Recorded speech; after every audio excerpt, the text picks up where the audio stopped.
कि आज इस गणतंत्र दिवस के पावन पवित्र मौके पर मिथिलांचल की सरजमीन कमला किनार पर यह जयनगर बसा हुआ और इस जयनगर प्रांगण में न्यू प्रोडजी सेंट्रल स्कूल जो आपके तत्वाधान में चल रहा है, इंजीनियर आनंद कुमार सर बहुत ही कड़ी लगन और मेहनत से इन्होंने इस स्कूल को सींचा है, नवाजा है।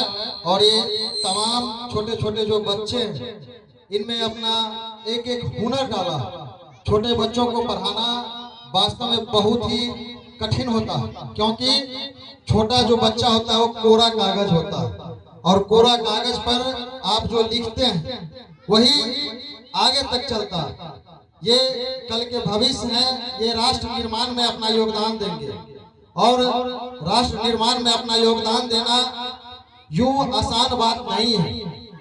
तो न्यू प्रोडजी सेंट्रल स्कूल का जो उद्गम है अपने आप में काबिल तारीफ है और इंजीनियर आनंद सर का जो लगन मेहनत मैं देखता हूं, मैं आज से नहीं कई वर्षों से इनके साथ मेरा चल रहा है, मैं कई वर्षों से इनको देख रहा हूं जो मेहनत ये कर रहे हैं बच्चों के लिए। और प्यारे प्यारे बच्चे जो अपने आप में कुदरती टैलेंट लेकर पैदा होते हैं, कुदरती टैलेंट के साथ अपने जज्बा के साथ यहाँ चलते हैं।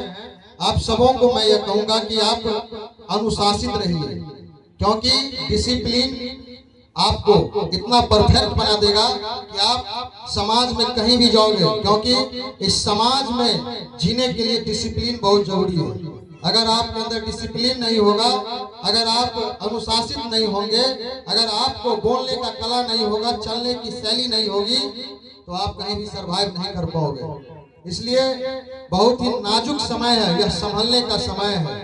इस विकट परिस्थिति में जिस समय हमारा समाज पता नहीं किस ओर जा रहा है, पहले मोबाइल नहीं हुआ करती थी, पहले लोग सात्विक जीवन जीते थे और अब सात्विक जीवन से अलग सोशल मीडिया का माध्यम हो गया। लोग एक जगह से दूसरे जगह बहुत ही आसानी से पहुंच जा रहे हैं। तो पहले लोग, आजकल एक बीमारी भी चला है, वायरल हो जा रहा है, वायरल होता है, लोग पता नहीं क्या क्या क्या क्या चलने लगा सोशल मीडिया के माध्यम से।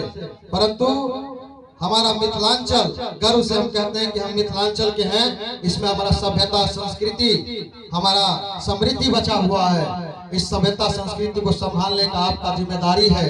अपने जिम्मेदारी से पीछे नहीं हटिएगा। अगर अपने जिम्मेदारियों से आप पीछे हटते हैं, दैट मीन्स कि आप समाज में अपना योगदान नहीं दे पा रहे हैं। और खूब मन लगा के पढ़िए, पढ़ाई लिखाई कीजिए, इंजीनियर बनिए, डॉक्टर बनिए, और कुछ नहीं होता है तो समाज का रक्षक बनिए, समाज का भक्षक नहीं बनिएगा। समाज में रक्षा करने वाला बनना चाहिए। और कोई जरूरी नहीं है कि पढ़ा लिखा आदमी नौकरी ही करके रक्षा कर सकता है। पढ़ा लिखा आदमी समाज को आईना दिखा के भी रक्षा कर सकता है। इसलिए समाज को रक्षा कीजिए, क्योंकि इस समाज को आपकी सबसे ज्यादा जरूरत है। यह समाज आपसे ही बदलेगा, क्योंकि समाज जिस ओर जा रहा है, जिस दिशा में चलने लगा है, आने वाले समय में बहुत दुखद बात देखने को मिलेगा। इसलिए छोटे छोटे प्यारे प्यारे बच्चों, आप जात पात धर्म इन चीजों में नहीं उलझिए। प्राइवेट सरकारी स्कूल में बच्चों को एक प्रार्थना सुनाया जाता है, प्रार्थना गाया जाता है। हम लोग भी बचपन में सुना पढ़ा होगा, आप लोग भी, हमारे आदरणीय गार्जियंस यहाँ बैठे वो लोग भी पढ़े हैं कि तू ही राम है, तू रहीम है, तू करीम कृष्णा खुदा हुआ। कि तू ही राम है, तू रहीम है, तू करीम कृष्णा खुदा हुआ। हम लोग ने बचपन से 10वां तक यही पढ़ा, और 10वां पास करने के बाद हिंदू मुस्लिम जात पात धर्म मजहब इनमें बट गए। गंगा जमुनी तहजीब को बचाने के लिए हमको इन चीजों को समझना पड़ेगा कि तू ही राम है, तू रहीम है, तू करीम कृष्णा खुदा हुआ। मतलब हमारा खुदा एक ही है, हमारा मजहब एक ही है, हमारा धर्म एक ही है, हमारा तौर तरीका अलग है। हम अलग अलग तरीका से जी सकते हैं, हमारा चलने का तरीका अलग हो सकता है, परंतु हमारा लक्ष्य एक ही है, एक ही लक्ष्य को साधना है। इसलिए समाज के नफरत को तोड़ने के लिए आप सब एक हो जाइए। एक सब, इस स्कूल का क्या मतलब होता है, क्यों हम पढ़ते हैं, शिक्षा क्यों जरूरी है। सिर्फ आ गए, बैग उठा के सुबह चल दिए, दोपहर लंच में टिफिन खा लिए, घर जाके फिर सो गए, फिर अगले दिन क्लास कर लेंगे, इससे नहीं होता है। समाज में परिवर्तन यहीं से सीखने को मिलता है। यही आपका पहला पाठशाला है, जहां आप समाज में यह जाके बोल सकते हैं कि हमने पढ़ा है, और पढ़े लिखे योग्य लोग ही इस समाज को बदल सकते हैं। यूं तो ऐसे ही चलने वाले बहुत सारे लोग हैं, बहुत लोग चलते हैं, चलने से तो कुछ होने वाला है नहीं। इसलिए समाज में पढ़े लिखे योग्य लोगों की सबसे ज्यादा जरूरत है, और आप पढ़ रहे हैं, ये आपका सौभाग्य है।